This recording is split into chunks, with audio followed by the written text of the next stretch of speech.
तर 5 जुलैला होणाऱ्या मोर्चामध्ये कोण सहभागी होणार आणि कोण मोर्चाकडे पाठ फिरवणार याचं चित्र स्पष्ट व्हायला हळूहळू सुरुवात झाली आहे. ठाकरेंची शिवसेना आणि मनसेनं महाराष्ट्रातील सर्व राजकीय पक्षांना या मोर्चामध्ये सहभागी होण्याचं आवाहन केलंय. या आवाहनाला महाराष्ट्रातल्या वेगवेगळ्या राजकीय पक्षांनी वेगवेगळा प्रतिसाद दिलाय. काही जण पूर्ण ताकदीनं यामध्ये सहभागी होणार आहेत, तर काहींनी हा विरोधी पक्षांचा मोर्चा असल्याचं सांगत त्यापासून फारकत घेतली आहे. या मोर्चाबाबत कुठल्या राजकीय पक्षानं काय भूमिका घेतली आहे याचा आढावा घेणारा हा स्पेशल रिपोर्ट. पहिलीपासून हिंदी शिकवण्याच्या निर्णयाविरोधात भव्य मोर्चाची तयारी.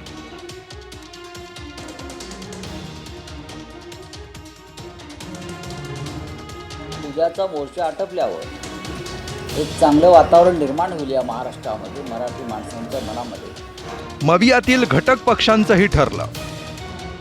राष्ट्रवादी काँग्रेस पक्ष पूर्ण ताकदीने या मोर्चामध्ये सहभागी होणार आहे. आरोप प्रत्यारोपांच्या फैरी. मराठी प्रेम नाही, हे पुतना मावशीचं प्रेम आहे. राजकीय अंतर राखण्याचा प्रयत्न. हा विरोधी पक्षाने काढलेला मोर्चा आहे. 5 जुलैला काढण्यात येणाऱ्या मोर्चाची तयारी जोरदार सुरू झाली आहे. मोर्चाचे आयोजक असणारे 2 पक्ष ठाकरेंची शिवसेना आणि मनसे यांनी कंबर कसली आहे. हिंदी विषयाचा प्रश्न तर आहेच, मात्र त्यासोबतच आगामी महापालिका निवडणुकीतल्या गणिताचाही अभ्यास सुरू झाल्याचं चित्र आहे.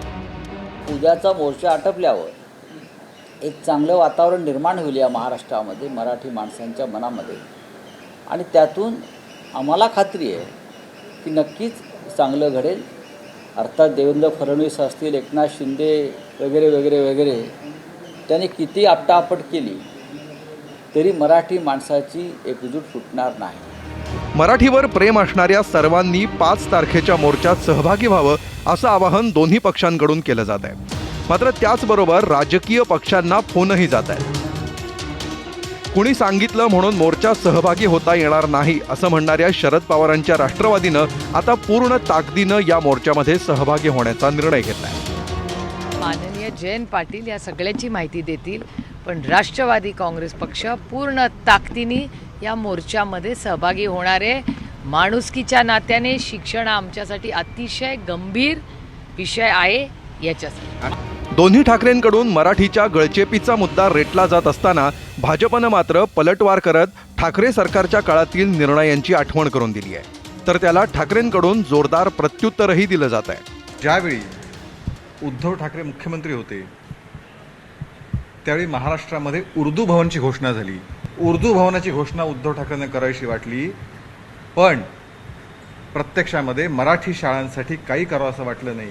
हे मराठी प्रेम नाही, हे पुतना मावशीचं प्रेम आहे. आमच्या सगळ्यांची ही भूमिका आहे की मुंबईवरती जर मराठी माणसाचा झेंडा फडकवायचा असेल तर या सर्व मराठी शक्ती आहेत या विखुरल्या जाव्यात अशी भारतीय जनता पक्षाने खास करून अमित शहांची भूमिका आहे. भाजप आणि ठाकरेंच्या दोन्ही पक्षात अशी शाब्दिक लढाई रंगली असताना महायुतीतला तिसरा घटक पक्ष असणाऱ्या अजित पवारांनी मात्र पहिलीपासून हिंदी नको अशी भूमिका घेतली आहे. ज्यांनी त्यांनी आपल्या आपल्या देशामध्ये, आपल्या राज्यामध्ये त्यांची मातृभाषा आहे ती तर पहिलीपासून आलीच पाहिजे, त्याच्याबद्दल दुमत नाही. आणि आम्ही म्हणालो की 5वीपासून ह्या भाषेचा विचार त्या बाबतीमध्ये करावा.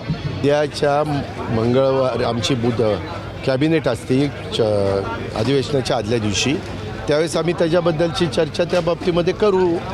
आम्ही कोणी पण ह्या गोष्टीच्या विरोध, म्हणजे पहिलीपासून हिंदी सक्तीची केलीच पाहिजे ह्या मताची आम्ही नाहीतच. 5 तारखेच्या मोर्चाकडे राष्ट्रवादी काँग्रेस मराठीचा प्रश्न म्हणून नव्हे तर विरोधकांचा मोर्चा म्हणून पाहत असल्याचं खुद्द प्रदेशाध्यक्षांनी स्पष्ट केलंय. राष्ट्रवादी काँग्रेस पक्षाचा कोणी नेता या मोर्चामध्ये सहभागी होणार नाही. हा विरोधी पक्षाने काढलेला मोर्चा आहे. राष्ट्रवादी काँग्रेस पक्षाला या संदर्भामध्ये काय भावना व्यक्त करायच्या असतील तर जरूर आम्ही मुख्यमंत्री, दोन्ही उपमुख्यमंत्री यांची भेट घेऊ आणि त्या बाबतीमध्ये मार्ग काढण्याचा प्रयत्न. 5 तारखेच्या मोर्चात कोण सहभागी होणार, कोण पाठ फिरवणार, कोण सहभागी न होता बाहेरून पाठिंबा देणार याचं चित्र आता स्पष्ट होऊ लागलंय. पण 5 तारखेला एकत्र येणाऱ्यांपैकी भविष्यात कोणाची एकी टिकून राहणार आणि कोण विभक्त होणार हाच काय तो महत्त्वाचा प्रश्न. ब्युरो रिपोर्ट, एबीपी माझा. एबीपी माझा, उघडा डोळे बघा नीट.